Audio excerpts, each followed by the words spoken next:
which is that democracies don't die today the way they used to. Democracies used to die at the hands of men with guns, generals, militares.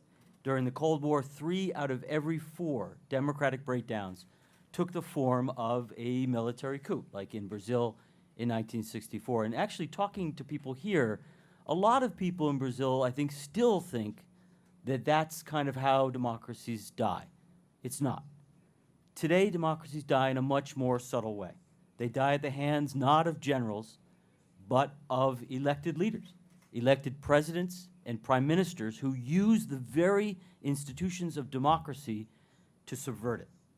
Since the end of the Cold War, a large majority of autocrats have come to power through elections, and they've used legal or constitutional means to consolidate their power. They use elections. They use plebiscites and referendums. They, in many cases, work through Congress, or they gain control of the courts, and they use judicial rulings to legalize or legitimize their rule. This is Chavez, it's Putin, it's Orban, it's Erdogan, Daniel Ortega, Rafael Correa, Duterte in Philippines, and many other cases.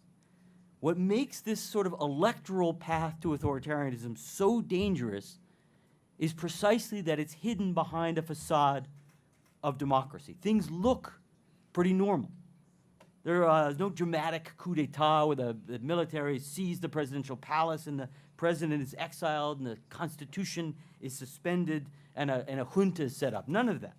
There are no tanks in the streets. You still have elections, you still have a Congress, you still have a constitution. In fact, the subversion of democracy in many cases is subtle, it is incremental, and sometimes it's very slow.